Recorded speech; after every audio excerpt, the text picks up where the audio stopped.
All right. Hey, InfoSec addicts. How you guys doing? Joe McCray here. Let's get ourselves started, okay?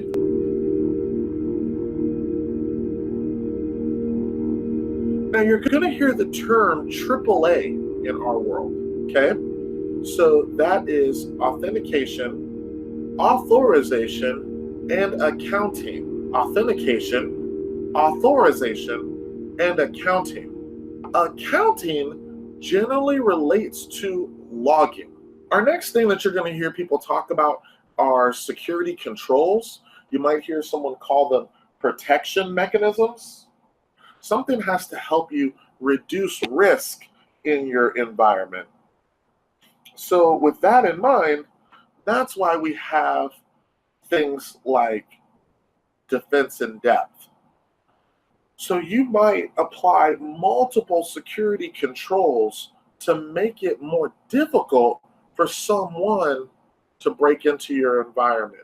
You may have layers of abstraction separating users from their data.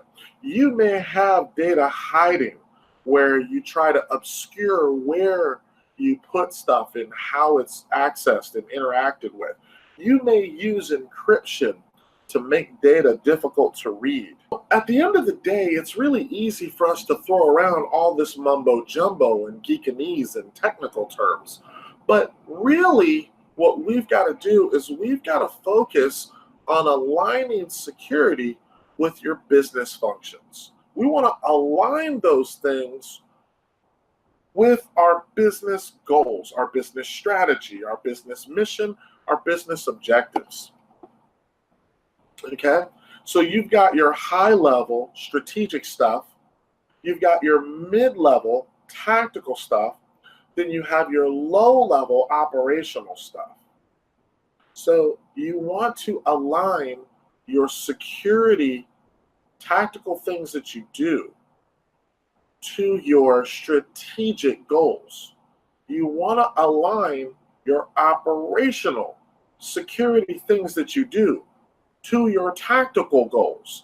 And it just works its way up, feeding the big overarching vision, right, of your organization. Okay?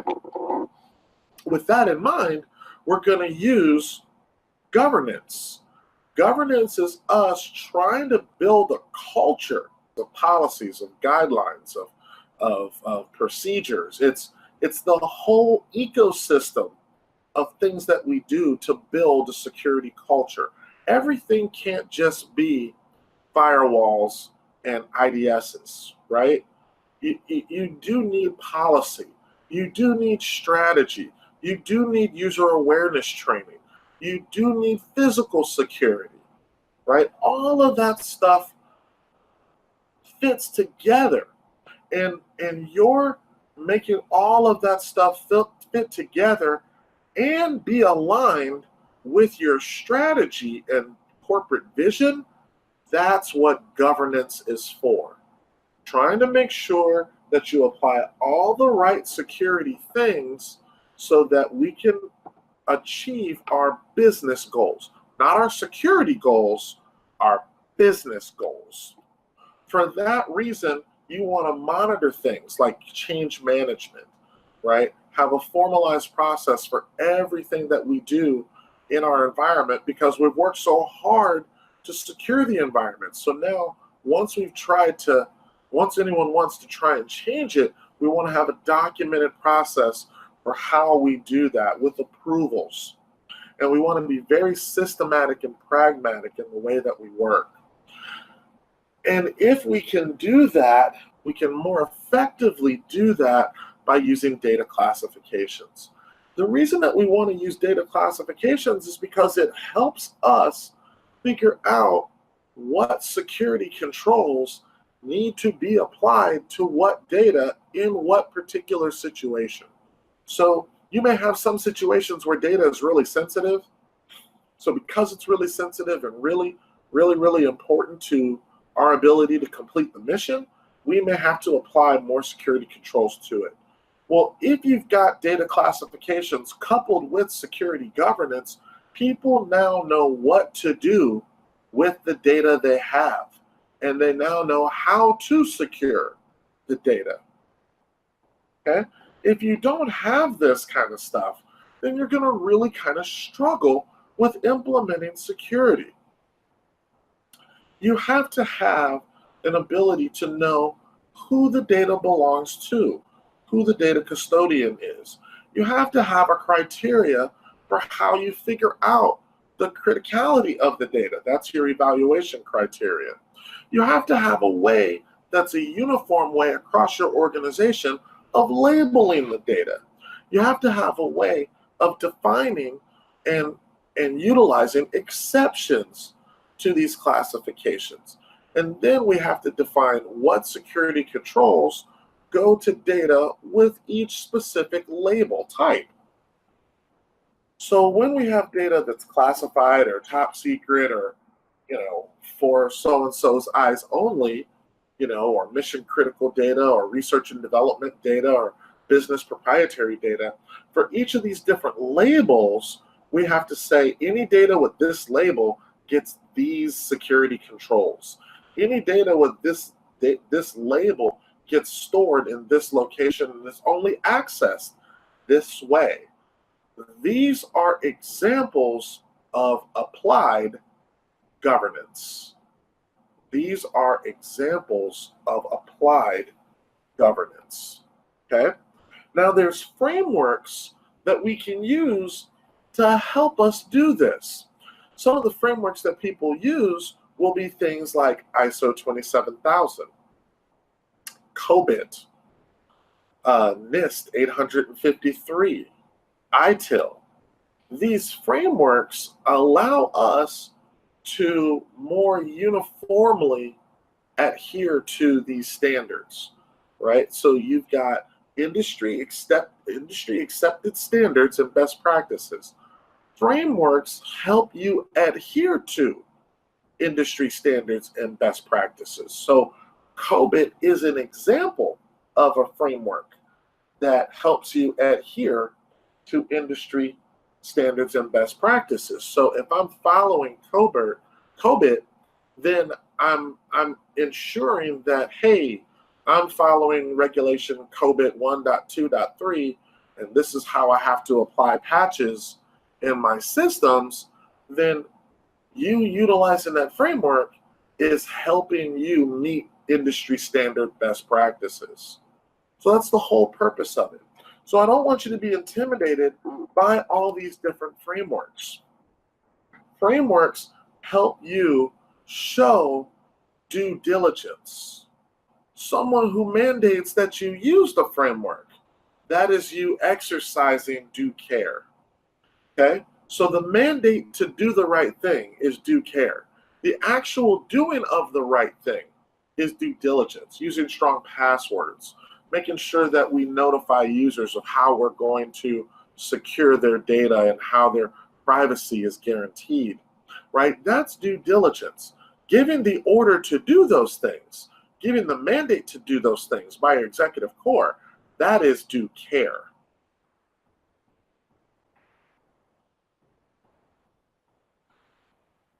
So if you're going to start categorizing risk, the biggest thing that you have to do is it's usually assets, threats, and vulnerabilities, right? Assets, threats, and vulnerabilities. So assets, what it is that you're trying to protect. Threats are anything or anybody that's trying to do something bad to your assets, right? And non-IT things like fire, and storms can be threats, okay? But at a certain point, when you're dealing with risk, we have to figure out what we're going to do about the problem, right? You figure out, here's the problem. Then you want to do a risk assessment, because your risk assessment and threat model helps you figure out how bad it's going to be if it actually happens. Risk is the likelihood that something is going to happen. So what you can start doing is you can start saying, well, what are we going to do? Are we going to accept it? Just deal with it? Are we going to reduce it, like start implementing security controls to lower the risk, right? Are we going to reject it, ignore it, right? So there's things that you can do. We call those risk responses. And then we can put in countermeasures.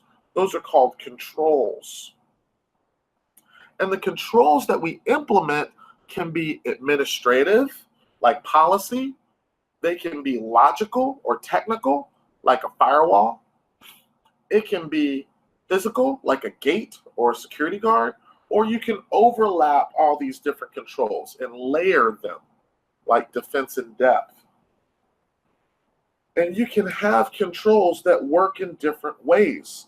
Some controls are deterrents. You know, the whole goal of those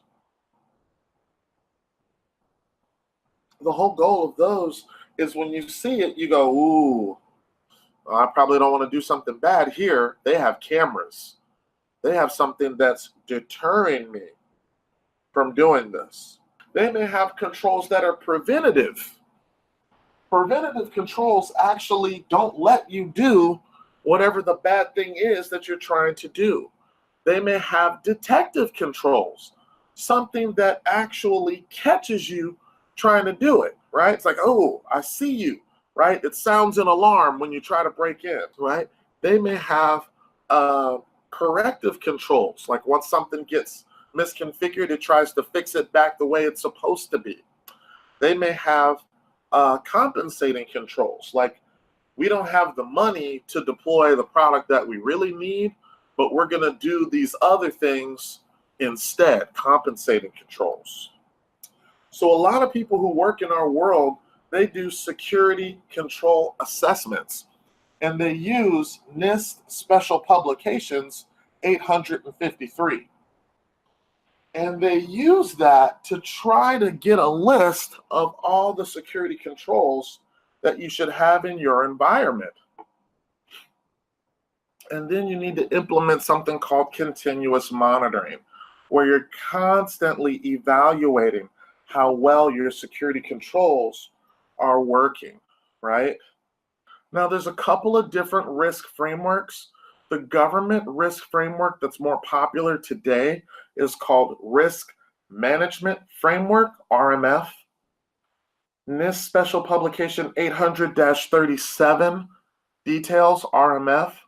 ISC Squared has an exam called CAP, C-A-P.